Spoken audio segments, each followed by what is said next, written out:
você vê aqui atrás fica em Paris, capital da França. É nele que funciona a Unesco, a Organização das Nações Unidas para a Educação, Ciência e a Cultura. A Unesco foi criada em 1945 com o objetivo de contribuir para a paz e segurança no mundo, mediante a educação, a ciência, a cultura e as comunicações. E uma de suas principais metas é reduzir o analfabetismo no mundo. Por aí dá para ver a importância do conhecimento para a humanidade e também para você e sua vida acadêmica. Vamos estudar agora as diferentes formas de conhecimento, os principais métodos de assimilação do saber e como eles podem ser úteis na universidade. Começa a MAD, Multiaula Digital da Uninove. O assunto é metodologia da pesquisa científica. Bem-vindos ao nosso tour pelo Museu do Conhecimento. Começaremos nosso passeio por esse quadro aqui. É mesmo uma bonita imagem, não? Mas não estamos diante de uma pintura abstrata. Isso é um detalhe ampliado do que acontece aqui dentro e aí, na sua cabeça. O que temos aqui são as sinapses, ou passagens de estímulos elétricos pelos neurônios, as células básicas do cérebro e do sistema nervoso. Não, isso não é uma videoaula de medicina. Essa imagem serve apenas para ilustrar como registramos e acumulamos o nosso conhecimento. Os humanos diferem de outros animais como os únicos seres capazes de criar e transformar o conhecimento. Assim que nascemos, começamos a incorporar saberes e conceitos a cada experiência que temos e no relacionamento com outras pessoas. Ao longo da vida, passamos a adquirir também o conhecimento desenvolvido e armazenado por meio de conjuntos de símbolos, para ordenar o pensamento, permitir a produção e a transmissão de ideias. É o que temos na língua falada e escrita ou nas várias formas de registro audiovisual, por exemplo. Com a ajuda desses conjuntos de símbolos, podemos criar diferentes tipos de conhecimento. Uma das formas mais comuns de conhecimento é o empírico ou popular. Ele nasce das experiências do dia a dia, do boca a boca, da tradição e do nosso ponto de vista, sem necessidade de ordenação nem comprovação das ideias. É o conhecimento, por exemplo, de alguém que trata de uma doença com remédios caseiros. Minha mãe costuma, quando está com muita tosse, fazer leite misturado com mel, açúcar queimado, canela, é muito bom. Por exemplo, eu tomo todo dia boldo. Eu uso muito medicina chinesa antiga, muito chás. Tudo é a fé, se você fazer qualquer coisa com fé, funciona. Outra forma de saber é o conhecimento teológico, baseado na fé e em revelações consideradas sagradas. Ele não pode ser confirmado nem negado fora do âmbito da formação moral e da crença de cada indivíduo. Uma pessoa pode acreditar, por exemplo, na cura sobrenatural de uma doença, a partir de escrituras ou a tradição oral de sua religião. Já o conhecimento filosófico é fruto do raciocínio e da reflexão.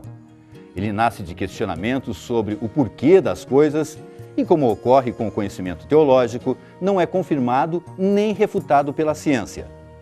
Usando mais uma vez o exemplo das doenças, filósofos gregos da antiguidade foram capazes de deduzir que os males da saúde têm causas naturais. A conclusão, embora verdadeira, não era resultado de algum tipo de comprovação prática. Era fruto da observação da realidade e do raciocínio sobre ela. Por fim, temos o conhecimento científico. É o saber racional e sistemático, isto é, organizado com base em métodos de estudo que possibilitam confrontar uma ideia com a realidade e comprovar se ela está correta ou não.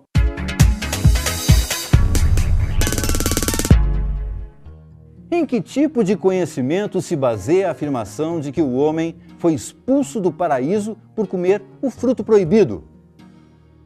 A. Conhecimento científico. B. Popular. Ou C. Teológico? A resposta certa é a letra C.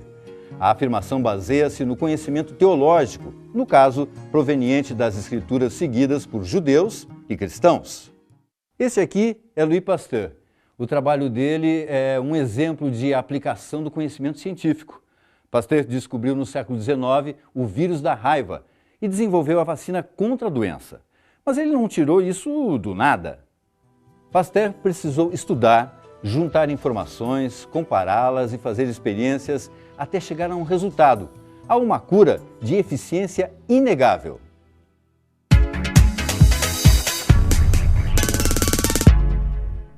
Toda a produção acadêmica, ela está embargada dentro de situações científicas, ou seja, a partir de teorias, de comprovações de experiência. Essa produção ela acaba sendo comprovada a partir desses experimentos e dessas teorias que estão envolvidas para provar ou não uma tese. Geralmente, no estudo acadêmico, o aluno toma a sua verdade, a sua experiência, o senso comum como uma verdade. E isso não pode acontecer. Todo o senso comum, ele vem de experiências individuais. Bom, agora que você já sabe da importância do conhecimento científico na vida acadêmica, vamos ver como chegar até ele. Abordaremos agora os principais tipos de pesquisa, ou os diferentes procedimentos com um método de pensamento reflexivo para obter dados, conhecer a realidade e descobrir verdades parciais. Compliquei? Bom, vamos então explicar de um jeito mais fácil com exemplos de pesquisa.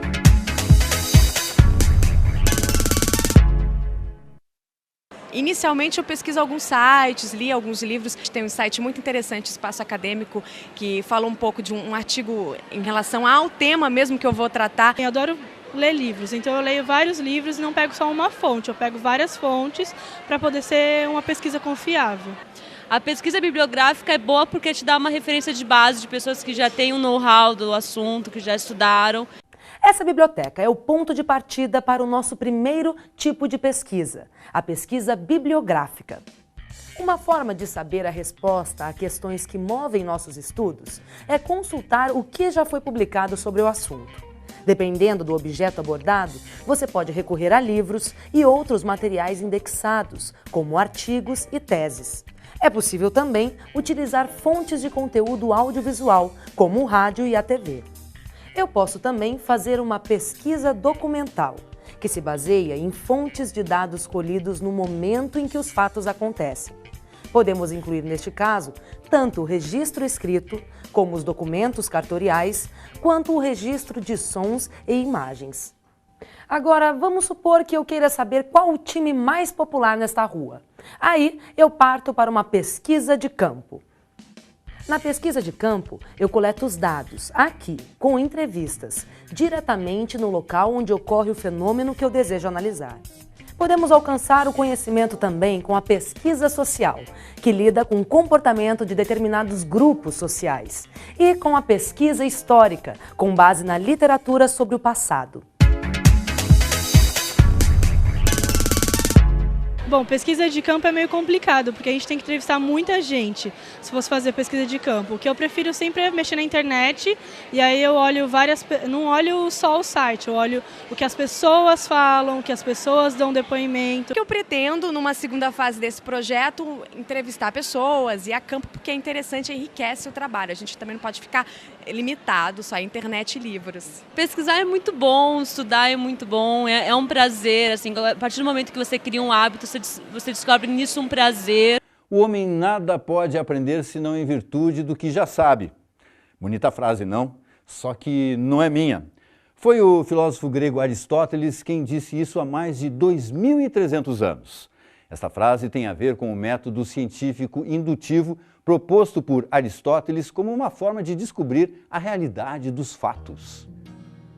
O método indutivo parte de dados particulares suficientemente constatados para se chegar a uma verdade universal. Por exemplo, Terra, Marte, Vênus, Saturno e Netuno são todos planetas. Nenhum deles brilha com luz própria. Isso é um dado particular de cada um deles. Logo, nenhum planeta brilha com luz própria, o que é uma verdade universal. Mas veja bem, esse método só tem validade quando você tem amostras em quantidade suficiente para chegar a uma conclusão segura, sem margem de erro. Eu não posso dizer, por exemplo, que todos os papagaios do mundo são verdes com base apenas em alguns papagaios desta cor que vi em toda a minha vida. Entendeu? Esse aqui você já deve conhecer, Sherlock Holmes. Não, eu sei que ele não é um filósofo, é um detetive inventado pelo escritor inglês Arthur Conan Doyle. Mas é que foi esse personagem quem ajudou a popularizar na literatura o método científico dedutivo. A dedução segue sentido oposto ao da indução. Parte de uma lei geral ou de uma premissa para chegar a alguma conclusão sobre um caso particular. Lembra-se da nossa conclusão de que nenhum planeta tem luz própria a partir dos exemplos da Terra, Marte, Vênus, Saturno e Netuno? Pois bem, ao ouvirmos falar pela primeira vez de um planeta que não aparecia nesta lista, digamos Júpiter, logo deduziremos que ele, como os demais corpos celestes de sua classe, tampouco tem luz própria. Ou seja, se a verdade é universal para todos os planetas, ela também valerá para este.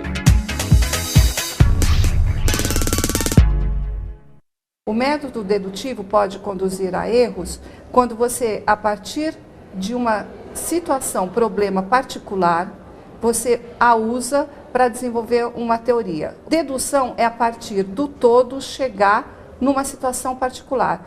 Para que isso aconteça, você precisa desenvolver um teorema. A dedução, ela acaba se desmoronando quando você pega uma situação particular e a usa para desenvolver uma outra teoria. Elementar, meu caro Watson, diria o nosso querido Sherlock Holmes.